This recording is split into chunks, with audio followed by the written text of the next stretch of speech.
জয় হিন্দ বন্ধুরা, আশা করি তোমরা সকলেই ভালো আছো। আজকে আমি তোমাদের মাঝে আলোচনা করব এসএসসি জিডিতে তোমরা যারা পাস করেছো তাদেরকে সবাইকে ধন্যবাদ, এবং যারা তোমরা পাস করনি তাদেরকেও ধন্যবাদ। এখন যারা পাস করনি তারা পরবর্তী যে রিক্রুটমেন্ট হবে বা এসএসসি জিডি যে 25 সালে যে এক্সাম, তোমরা ভালোভাবে পড়াশোনা করো, অবশ্যই পাস করবে। এখন যে সকল ক্যান্ডিডেট তোমরা এসএসসি জিডি পাস করেছো মাঠের জন্য, তোমরা কিভাবে মাঠ করবে আমি সে সম্বন্ধে আজকে তোমাদের জন্য এই ভিডিওটা বানাচ্ছি। দেখো, আমিও দৌড়িয়েছি, এসএসসি জিডির মাঠ দৌড়িয়েছি, বেঙ্গলের মাঠ দৌড়িয়েছি, কেপি কনস্টেবলের মাঠে দৌড়িয়েছি। এখন আমি যেভাবে দৌড়াতাম এবং আমি কোনো দৌড়ই আজ পর্যন্ত ফেল করিনি। এখন আমি তোমাদের আমার অভিজ্ঞতা শেয়ার করব বা কিভাবে দৌড়াতে হবে সেই বিষয়টা আমি তোমাদের বলবো। দেখো, এসএসসি জিডির যে দৌড়টা, আমি প্রথমে ছেলেদের যে দৌড়টা সেই সম্বন্ধে কিছু বলি, তারপর মেয়েদের নিয়ে আলোচনা করব। দেখো, এসএসসি জিডি ছেলেদের দৌড় হচ্ছে গিয়ে 5 কিলোমিটার দৌড়, সেখানে সময়টা কত? 24 মিনিট। এটা কিন্তু একটা ধৈর্যের দৌড়। বেঙ্গলে 1600 মিটার দৌড় থাকে, তোমরা সকলেই জানো, 6.5 মিনিট। কিন্তু এসএসসি জিডি 5 কিলোমিটার, এখানে তোমাকে ধৈর্য ধরে দৌড়াতে হবে। তোমাদের কিছু একটা ভুল হয়, সেই ভুলটা আমি তোমাদের মাঝে আজকে প্রথমেই তুলে ধরছি। সেই ভুলটা হলো কি, যে তোমাদের এসএসসি জিডির মাঠটা শুরু হলো, খেয়ে তোমরা দৌড় শুরু করলে, বাহ ভালো দৌড়াচ্ছ সবার আগে তুমি, কিছুক্ষণ পরে দেখা গেল তুমি কেলিয়ে পড়ে গেছো, সহজ বাংলা যেটা বলি। তাই এই ভুলটা তোমরা করবে না। প্রথমেই বলছি, এসএসসি জিডি দৌড় একটা ধৈর্যের দৌড়। প্রথমে তুমি জোরে দৌড়াতে যাবে না, কারণ তুমি যদি প্রথমেই জোরে দৌড়াতে থাকো, তুমি প্রথমেই তোমার যে এনার্জি সেটা নষ্ট করে দিলে, পরবর্তীকালে তোমার পেশি কাজ করবে না। তাই আমি তোমাদের এখন বলবো, তোমাদের 5 কিলোমিটার যে দৌড়, সেটা সপ্তাহে তোমরা 6 কিলোমিটার করে প্রতিদিন সকালবেলা করবে। সপ্তাহে 5 দিন 6 কিলোমিটার দৌড়। এবং এই দৌড়টা তুমি, তোমার টাইম কত লাগুক এখন সেটা তোমার দেখার বিষয় নয়, তুমি 6 কিলোমিটার ফিনিশ করবে। 6 কিলোমিটার তোমার প্রথমে 40 মিনিট লাগবে, তারপর 35, 32। তুমি টার্গেট নিবে 6 কিলোমিটার দৌড় 30 থেকে 32 মিনিটে শেষ করার জন্য। এটা হলো প্রথম কোয়েশ্চেন বা প্রথম সমাধান, যে দৌড়ের প্রথম বেসিক্সটা, সেটা হলো 6 কিলোমিটার দৌড়াবে সপ্তাহে 7 দিন না, সপ্তাহে 5 দিন।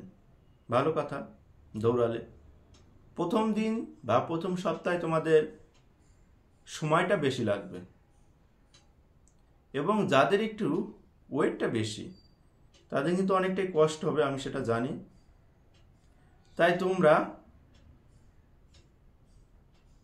খাওয়ার দিকটা একটু নজর দেবে। আজে বাজে জিনিস বা তেল জাতীয় জিনিস, সে তোমাদের সবাইকে আমি বলছি, তেল জাতীয় যে জিনিস, আমি যখন দৌড়াতাম, যে আমি যখন দেখতাম দৌড়ে মাঠ দিয়ে দিচ্ছে বা রেজাল্ট দিয়ে দিচ্ছেন, তখন কি করতাম, তেল জাতীয় যে জিনিস আর মশলা জাতীয় জিনিস টোটাল অফ। বারে সবাই খাচ্ছে, খাক না, তাতে কি হয়েছে, আমি না 2 মাস পরে খাবো। এভাবে আমি কন্টেন্ট করতাম আমার রেগুলার বেসিস। এবার তোমাদের কি করতে হবে, তুমি 6 কিলোমিটার দৌড়ালে ভালো, 6 কিলোমিটার দৌড়তে মুখ দিয়ে বলে দিচ্ছি, কিন্তু যখন মাঠে যায় দৌড়াতে হয় তখন বোঝা যায় জিনিসটা কেমন লাগে। ভালো কথা, তোমার শরীরে তো ঘাম ঝরছে, ভালো, পাও চিনচিন করে ব্যথা হবে হাঁটুতে। তাই আমি তোমাদের বলছি, তোমরা যারা খাসির কাটে, দেখবা অনেকে আছে খাসির মাংস বিক্রি হয়, দেখবা হাড্ডি পাওয়া যায়। হাড্ডি কি করবে, গরম জলে সিদ্ধ করে ওইগুলো খাবে। এটা তোমাদের শরীরের জন্য খুবই গুরুত্বপূর্ণ। তোমাদের এই পা ব্যথার জন্য বা ক্যালসিয়ামের জন্য এটা খুবই গুরুত্বপূর্ণ। এবং আর একটা কথা আমি তোমাদের বলছি, এটা তো গেলো সমস্যা 6 কিলোমিটার দৌড়ালে এরপর কি করবে, 15 থেকে 20 মিনিট রেস্ট নেবে, বসে থাকবে, গেল। এরপর তোমরা 15 থেকে 20 মিনিট হালকা একটু এক্সারসাইজ করবে। বুঝতে পারছো তোমরা? এক্সারসাইজটা কি করলে কি হয় জানো তো? এক্সারসাইজটা করলে তোমাদের যে অঙ্গ প্রত্যঙ্গ আছে বা শরীরে যে হাত পা আছে, দেখতে পাচ্ছ আমাদের হাত পা, এটা তুমি দৌড়ালে তোমার হাত পা কাজ করছে, কিন্তু পুরো বডিটার অঙ্গ প্রত্যঙ্গগুলো আমাদের এক্সারসাইজ হয়। সেক্ষেত্রে কি হয়, আমাদের দমটা বাড়ে। এবং তার সাথে পারলে তুমি দু একটা স্টেপ দেবে। স্টেপটা বেশি দিতে যাবে না, কারণ স্টেপ তুমি যদি এখন বেশি দাও শরীরে প্রেশার পড়বে। 2 থেকে 3টা করে স্টেপ দেবে, সেটা 100 মিটার 150 মিটার হতে পারে, এটা ভাবে দেবে। এটা গেল। বিকেলবেলা কি করবে তুমি, এবং তারপরে কি হয় সেটা আমি বলছি তোমাদের। যখন তুমি বাড়িতে আসবে, তুমি স্নান করলে বা স্নানটা করে নিলে, কিছুটা খাবার খেলে, শরীর হাল ছেড়ে দিল, ঘুম চলে আসলো। এটা আমারও হয়েছে, কারণ প্রচুর পরিমাণ শরীর ক্লান্ত থাকে। ঘুমটা আসাই স্বাভাবিক, কারণ শরীর থেকে তোমার লবণ জল বেরিয়ে গেছে, ঘুম এসে গেছে, ঘুমিয়ে পড়ো না, শরীরটাকে রিল্যাক্স দাও। তুমি যদি না ঘুমাও শরীর কিন্তু রিল্যাক্স পাবে না। ঘুমালে কিন্তু তোমার পা কিন্তু ব্যথা হবে, চিনচিন করে ব্যথা হবে। অনেক সময় আছে কি, যখন আমি রাস্তায় দৌড়াতাম আগে মাঝে মাঝে, বা মাঠে দৌড়ানোর পরে হয়েছে প্রচণ্ড পা ব্যথা, হাঁটতে পারবা না, খুঁড়িয়ে খুঁড়িয়ে হাঁটবা, সময় টয়লেটে বসা যায় না, টয়লেটে বসলে আর উঠতে পারবা না, সময় কান্না চলে আসে। কষ্ট তোমাকে করতেই হবে বন্ধু। তুমি যদি একজন সৈনিক হতে চাও তাহলে কষ্টে তোমাকে কিচ্ছু, চোখ বুঝে তোমাকে মেনে নিতে হবে, কষ্ট তোমাকে সহ্য করতে হবে। এরপর তোমার ট্রেনিং ডিউটি, বুঝতেই পারছো। তাই এখন থেকে তোমাকে কষ্ট করার প্র্যাকটিস করতে হবে। তুমি যদি এখন থেকে কষ্ট করার প্র্যাকটিস না করো, তুমি পরবর্তীকালে ট্রেনিংয়ে যে কী করবে, পরে ডিউটিগুলো কীভাবে করবে। তাই তোমরা এবার ঘুমাবে, তোমাদের ডিমটা খেতে হবে ভালো করে। এবং খাওয়ার প্রসঙ্গটা আমি তোমাদের বলি, ডিমটা তোমরা ভালো করে খাবে। সকালে 2টো ডিম, বিকালে 2টো ডিম, ঠিক আছে? তার সাথে তোমরা হরলিক্সটা খেতে পারো, বোর্নভিটা, হরলিক্স এখন তোমাদের খেতে হবে এনার্জির জন্য শরীরে। সে বাচ্চাদের খাবার হয়েছে, কি হয়েছে, এখন ওটা খেতে হবে। তাছাড়াও তোমাদের সাথে খেতে হবে কাজু বাদাম, কাঠবাদাম। যারা ছোলা খেতে পারো অবশ্যই খাবে, কারণ আমি ছোলাটা তেমন একটা খাতাম না, কারণ হচ্ছে কি আমার গ্যাসের সমস্যাটা হতো, তার জন্য আমি ছোলাটা তোমাদের খাতাম না। সেটা যা যা পার্সোনাল ব্যাপার, ছোলাটা খেলে শরীরের জন্য উপকার হয়।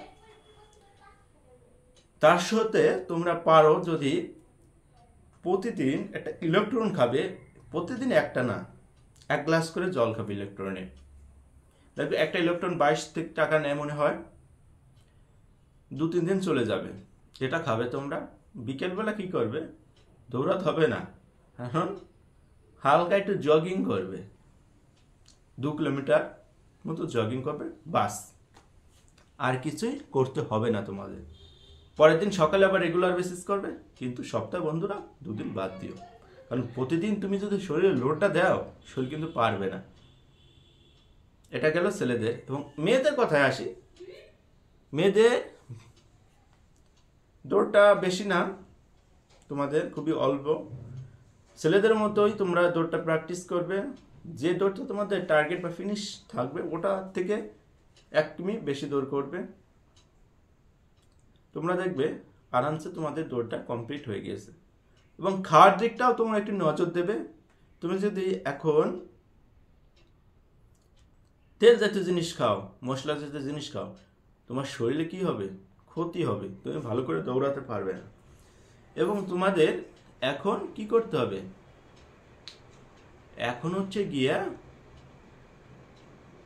পুষ্টিকর খাবার খেতে হবে। হ্যাঁ, তুমি মাংস খেতে পারো, সেক্ষেত্রে মশলাটা একদমই খাবেন। মশলা বাদ দিয়ে শুধু মাংসটা খাবে।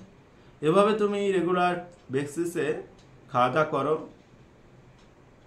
দেখবে তুমি অবশ্যই এসএসসি জিডি যে মাঠ আরামসে কমপ্লিট করে দেবে।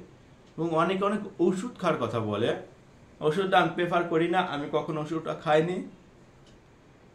ওষুধটা খেলে কী হয় বলো তো, শরীরটা দুর্বল হয়ে যায় বা শরীরে অনেক সাইড এফেক্ট দেখা দেয়। আর ওষুধটা তোমরা এখন খাবে না, প্রেফার করবো ন্যাচারালভাবে তোমরা দৌড়টা করে আসো। 5 কিলোমিটার দৌড় কিন্তু অনেকটা যে কঠিন সেটা না, তুমি যদি নিয়মিত প্র্যাকটিস করো তাহলে 5 কিলোমিটার তুমি আরামসে 20 থেকে 22 মিনিটের মধ্যে কমপ্লিট করে নেবে। তাই আমি তোমাদের বলছি তোমরা আমার এই কথাগুলো মেনটেন করে চলো, দেখবে তোমরা ভালো একটা সফলতা পাবে। আমার চ্যানেলে নতুন হলে অবশ্যই আমার চ্যানেলটা সাবস্ক্রাইব করে দেখবে এবং এসএসসি জিডির মাঠ কীভাবে করবে এই সম্বন্ধে ভিডিও আমি পরবর্তী সময় আরও আনছি। সকলে ভালো থাকবে, সুস্থ থাকবে। জয় হিন্দ, জয় ভারত।